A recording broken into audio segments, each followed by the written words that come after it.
What's up, everybody? Well, this is episode 3 of Full Grown Gaming's Dead Space 2 Let's Play. And in this episode, we're pretty much just going to pick up right where we left off and continue on with the game. And that's a pretty disturbing scene right there because lady's over there crying, and that's a pretty cheap scare tactic. And that thing jumps out of that little panel thing on the wall. And as weird as it may sound, that was probably one of the only times that the game actually made me physically jump, like, a significant amount.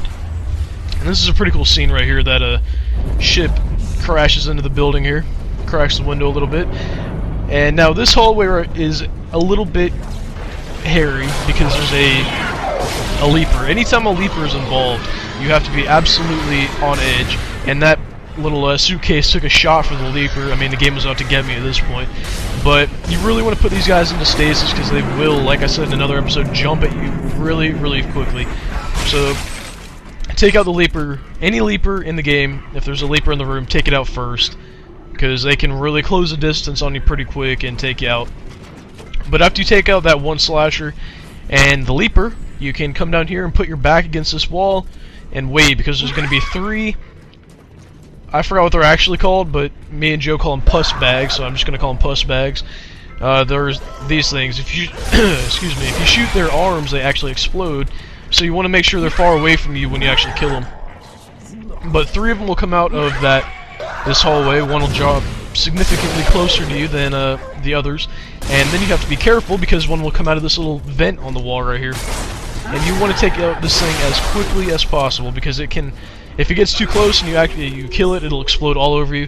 And those things are probably what cause, I wouldn't say the most deaths on hardcore, but they probably cause a decent amount.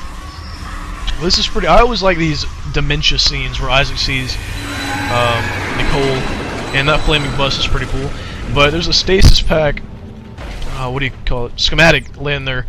You really don't have to worry about buying stasis packs. Like the 2-3 times I've ever beaten hardcore, I've never bought one stasis pack. In fact, I don't even use the ones I find. I sell them. And because your stasis refills, I mean, there are going to be sometimes you wish you had full stasis, I guess, but if you just conserve it, it's not that hard to. You shouldn't have to buy any, is what I'm trying to say. But speaking of stasis, if you just stasis these guys and run, that infector won't go out in that hole, the train, like the lobby, the waiting area, infect all those things. It'll actually come after you, which is a good thing.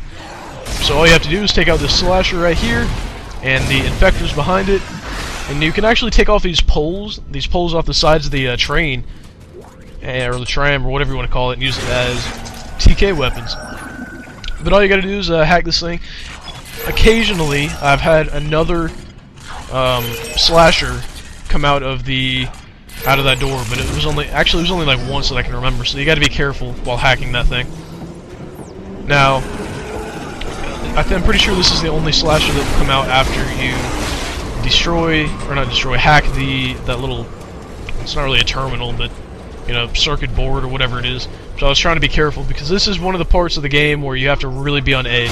Now once this door opens, or I guess you gotta get to the end of this one, but like I was saying before, what you want to do is get to the end of like a hall like this and put your back against the wall, because you don't want them trying to sneak up behind you. But all you gotta do is take out this one slasher again and the door should open. Now this is the part I was about to start talking about.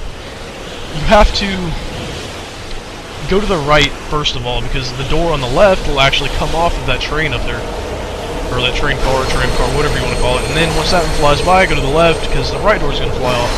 And you gotta, I'm not sure if you have to, but hitting LB or holding it down makes you go faster.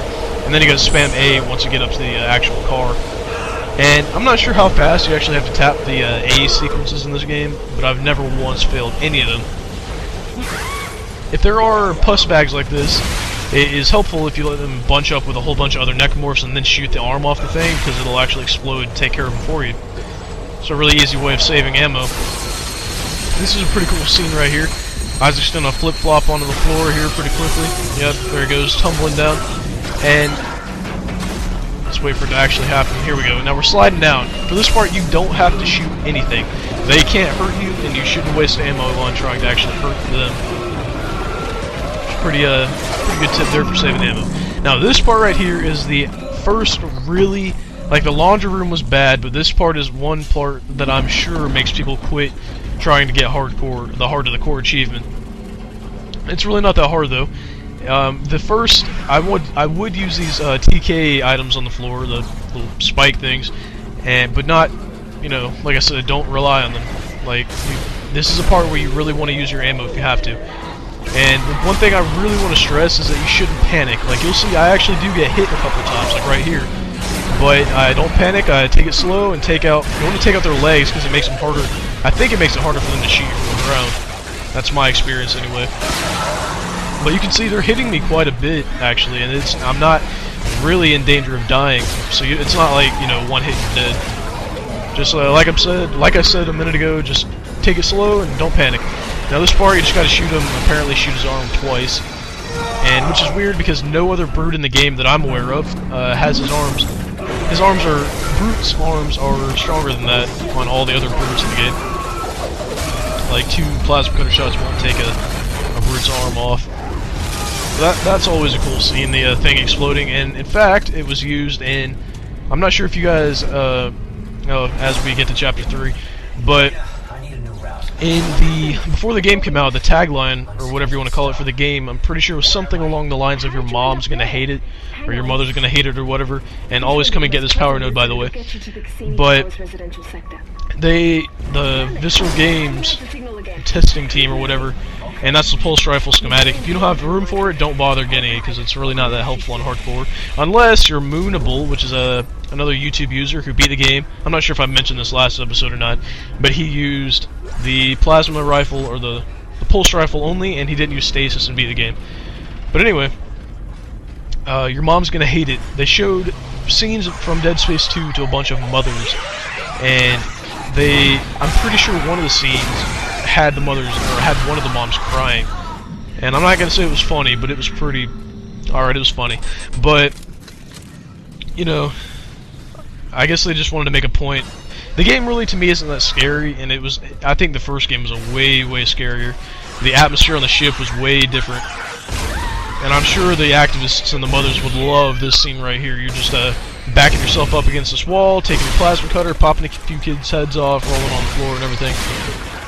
But one thing I've heard people say is that they use the Ripper actually on the pack, which is what the name of these little kids. If you happen to have a Ripper, like, I would never suggest buying it, so you probably won't ever have one. Like, I've never even used a Ripper on lower difficulties, unless it was required in an achievement, then I probably used it. But apparently you can use one Ripper blade and just take out the whole pack. But I wouldn't justify buying a Ripper just for that fact.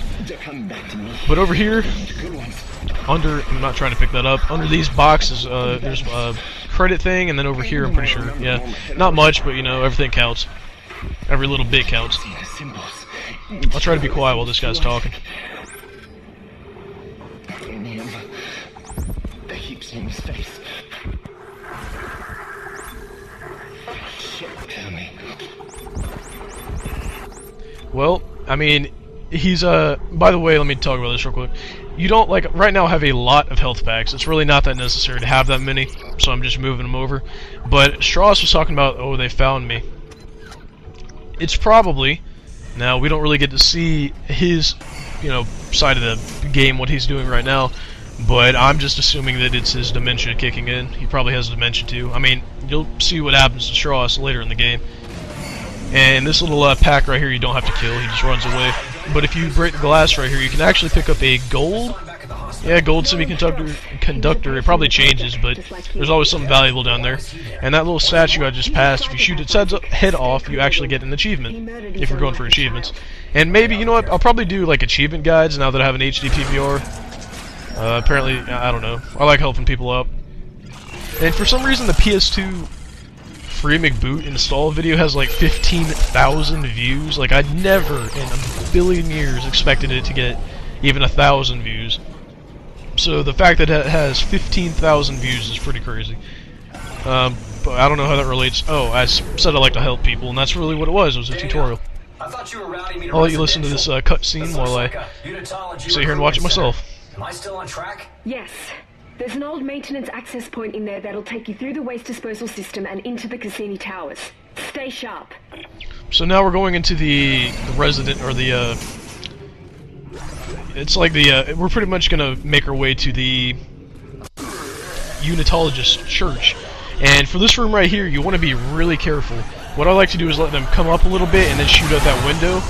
And then once they all go out the window, shoot the door latch thing back so the door closes. Because, you know, you don't want to get sucked out yourself. That's a really bad way to end a good run on hardcore, is to get sucked out of one of those windows. And if you move up too far, the pack will actually start. I said something else there. But these guys, for whatever reason, are pretty strong for their size. You really do not want them to bunch up on you, because they will take you out in a hurry. I guess that's why they're called the pack. You know, they'll, you know, bunch up on you and stuff. You can see, I'm pretty sure only one of them hit me. Might have been two, but I already have like low yellow health. Now, you know, human bodies, when you step on them like that, they don't give you anything. It's only necromorph infected bodies. But there's a 1,000 credit stash over there. Usually it's 1,000 credits. And here's another tunnel here. And the funny thing about the Unitologist Church is I'm not really into the Dead Space universe insofar as I know everything about it. But I really do like the games and the universe. But I just haven't, you know, I haven't read, or, you know, like I'm not sure even if there's a book. I think I mentioned that before. But I haven't seen the movies. I haven't played all the games, like Extraction or Ignition. But I really like the universe. And from what I understand, and I could be wrong, but I think the Unitologists, well, I know this much, they worship the marker. But I'm not sure how the marker is related exactly to forming necromorphs. So it's kind of weird that they worship something that creates, you know, these monsters. And you can go ahead and use all of your nodes here. You don't have to save one for a door. And I really recommend, we'll be getting both of the +1 shots and the stasis eventually, but I recommend getting one now. And right here, here's another little room you got to be careful of. Spitter will fall out of the ceiling there, and then eventually another pus bag is going to fall, or come out of the right there. But you can, like, this is one of the points where you can really make use of the pus bag, but they already died. Like, if you stasis them and then let this thing come up, you can actually take them out all in one shot. But I just decided to take them all out, you know. And coming up is a 0G. I'm not sure if we've had any of these yet, except for that one where we were chasing the tram down a few minutes ago. But the controls for this can be kind of weird. I really don't like it, especially in the... And I saw a health pack here. I was like, where is it? But especially in chapter, like, I think it's 8. There's a bunch of 0G obstacles. I can't talk today. 0G obstacles you got to be careful of, because one touch, like, you touch one thing, you're dead. And the controls just make it weird. It kind of reminds me of underwater levels in, like, older games. I don't know why. But anyway, now all we got to do is run down here and turn on the... I'm not really even sure, the garbage compactor kind of thing. I don't really know what it is, but that's what it makes me think of. And one thing I really like, my controller while I was playing this game, all of my controllers, the left bumper is jammed, and I cannot fix it. I think it's not like something sticky got in there, just like jamming it down. I don't know what it is. But you get an achievement actually for just touching down right there. Too bad I already had it, or you would have seen it there. Now, lights are gonna go off. Now, like, I have this game memorized like the back of my hand, pretty much. I might not remember everything in order, but I mean, playing through it, I didn't really have much of a... That's another thing. If you're gonna do a hardcore run, I really recommend going through it on, you know, casual, and then maybe zealot, and all that. And I shot out that vent on the left, and they didn't end up coming out of there, so that kind of lends credence to my theory. And that was kind of cheap right there. He did his little play dead, you know, thing. But, you know, you gotta be careful. And this is one power node room you kind of do want to open. Usually there's a bunch of money laying on the ground, at least one, usually only one semiconductor, and a medium health pack. And medium health packs at this stage in the game are really helpful. So go ahead, and you really want to get the gold semiconductor at least. If you can't get all the health packs, or all the ammo, not that big of a deal, but try and get that semiconductor in that health pack. And then jam that power cell in there, and another elevator. I wonder if they're going to try and scare us in this one. We'll have to see.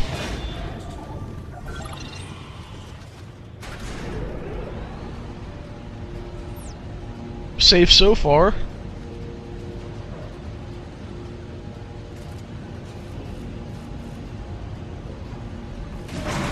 Yep, nothing happened in that elevator. I was just trying to build up the tension. But that was episode 3, guys. I want to see you guys back for episode 4.